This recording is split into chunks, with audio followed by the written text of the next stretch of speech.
What's up, people? This is RGC and welcome to another video.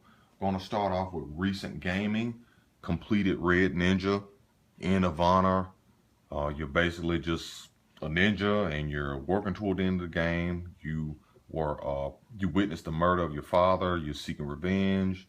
Your former master or sensei or trainer or whatnot, she's kind of in flux and you're trying to figure out what's going on with her, and there's a major plot twist at the end of the game regarding the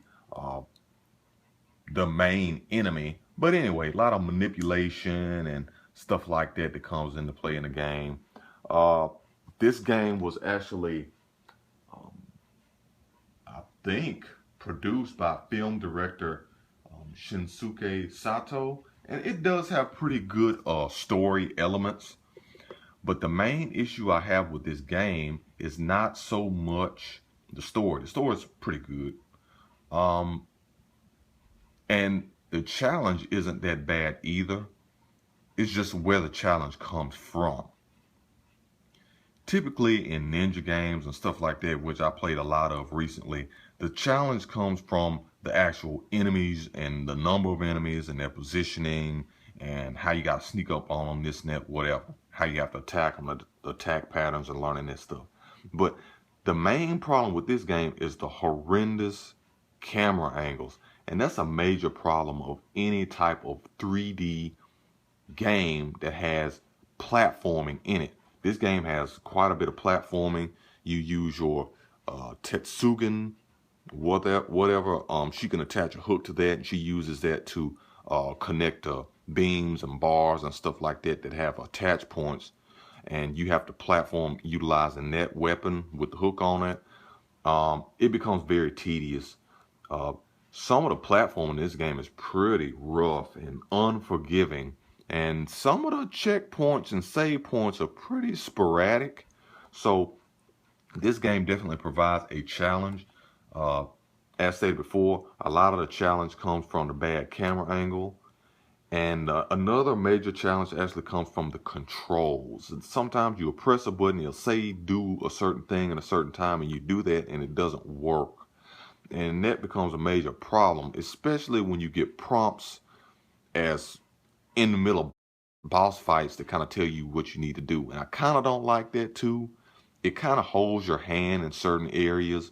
It'll have random arrows in the stage kind of pointing you in what direction you need to go, kind of written in chalk on the walls.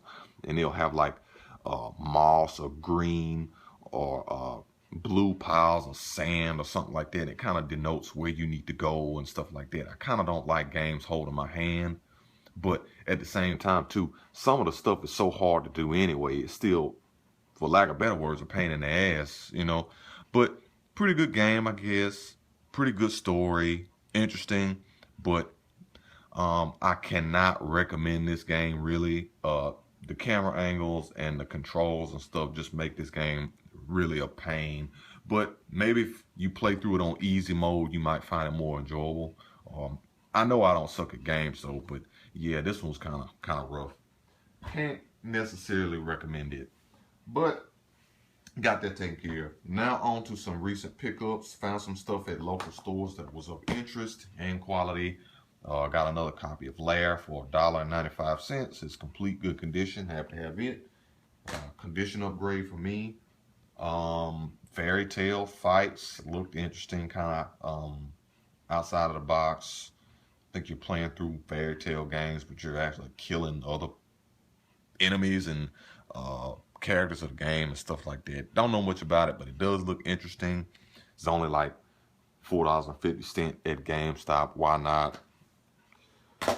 Condition upgrade for me is going to be King of Fighters 13. Much better condition than my copy that I had before. So happy to have it. Did pay retail for it, but I don't mind paying retail for condition upgrades of quality games.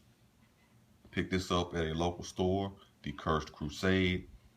Looked interesting, kind of like the cover art, kind of like the whole gothic and weapon theme. Atlas published, typically a good sign. Good to go. Got Trinity, Souls of Zeal O. Koei published title. Koei games tend to be pretty good. Another RPG to add to my stack. Have to have it. Got a game that I was not expecting to find, especially not locally, and that is Under Defeat HD Deluxe Edition. This is a shmup, and we already know the PlayStation 3 didn't have a lot of shmups. Matter of fact, this is probably the only one I really know of. If you're really into shmups, the 360 is definitely going to be your preferred console. But happy to have it. It is missing the manual though. This is not an easy game to run across. That's why I'm really surprised I found it. I need to find a manual though. But the good thing about it is that I can probably get the manual from a PAL version of the game. I can get on eBay or something like that and just complete my copy. And I should be good to go. It does have the soundtrack in there. It does come with a soundtrack, and it does have the game disc right there. So I'm not gonna open it all the way up. You get the point, but it does not have the manual. But 17 bucks. Have to have it. Shmup, good to go. And I'll get a manual for it. Rising Star Games published. Okay, moving on.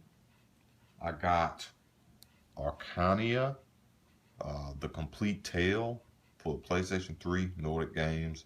I was looking on GameStop.com trying to get a little review or input on a game regarding how good it was, and GameStop didn't even have this game listed for under PlayStation 3. They just had it under PlayStation 4. So I'm like, okay, whatever.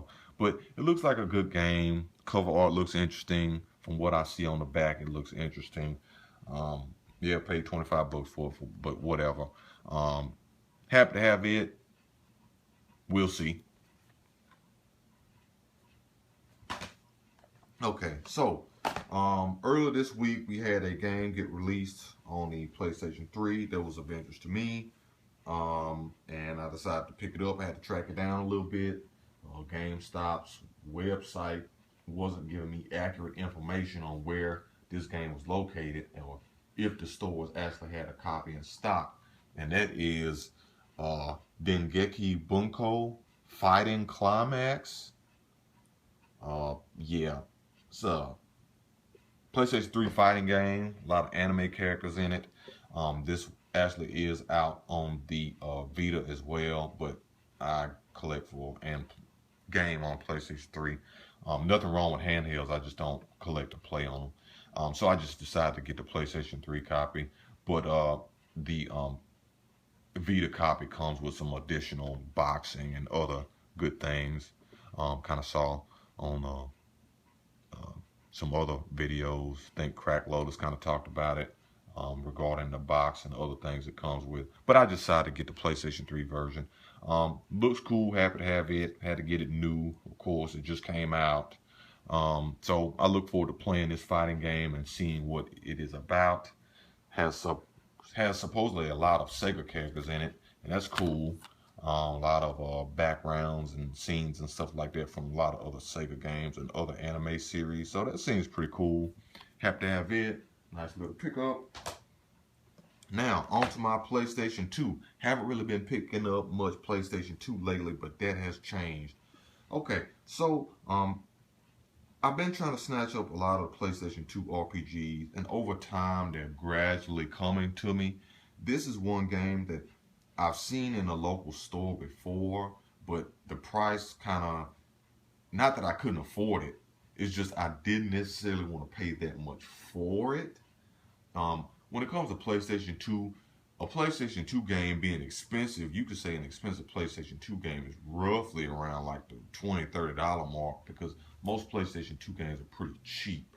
Now, I'm not talking about the extreme instances like Rule of Rose or Kuon or Haunting Ground or Dot Hack Quarantine, anything like that.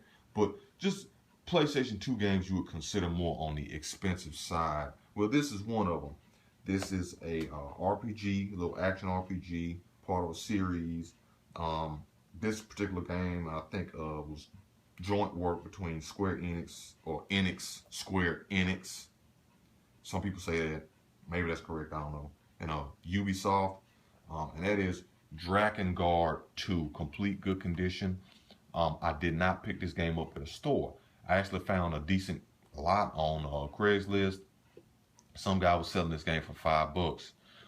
The deal got kind of fishy though because it kept on changing the price.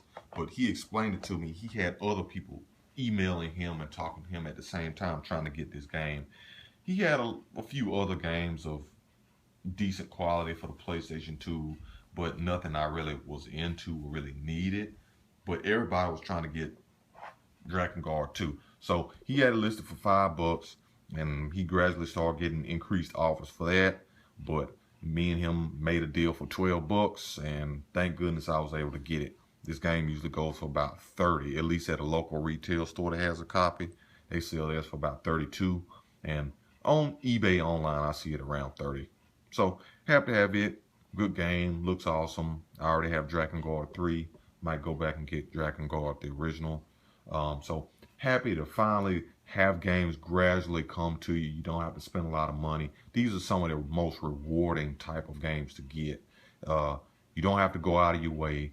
You just be patient and look, and they eventually work their way to you. So happy to really pick that one up. And another RPG, I did pay retail for it, but I saw it the second time I visited the store in one day. Like the first time of the day I went there, looked around, didn't bring my wallet because I didn't need to spend a lot of money. At least I didn't feel like it. So that's one way I kind of manage, you know, how much I spend. Sometimes I'll go to the store, not bring money, and then the next time I go back after I determine what I really want or feel I need.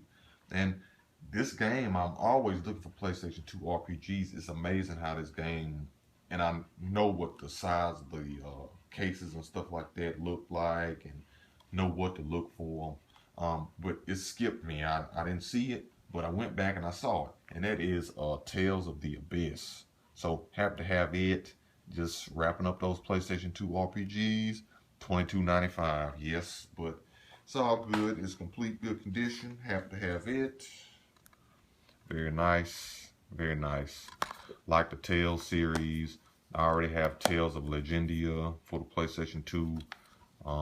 Got some of the PlayStation 3 Tales games, you know, whatnot, Tales of Symphonia. I need to get another Tales game for the PlayStation 1. I need to get Tales of Destiny 2, but I might pick that up around Christmas. I mean, I had the money to do it. It's just, I just don't really want to buy it yet. So, anyway, that pretty much concludes my pickups except for one thing. My girlfriend or fiance actually got me a Pokemon snapback here. Got the Pokemon characters. Got Charmander, Charmeleon, and Charizard. Pretty cool. Not a big hat guy, but pretty cool. She picked it up for me, so always cool to get some more video game related paraphernalia or you know, stuff. So happy to have it. I'll be wearing it sooner or later. Anyway, that concludes my pickup video, as well as gaming update. I'd like to thank you for watching. Feel free to comment, rate, subscribe. Check out that Instagram. Link is on my main page near the top right, I believe. Anyway, peace, good luck to my fellow gamers and collectors out there. Have a good one.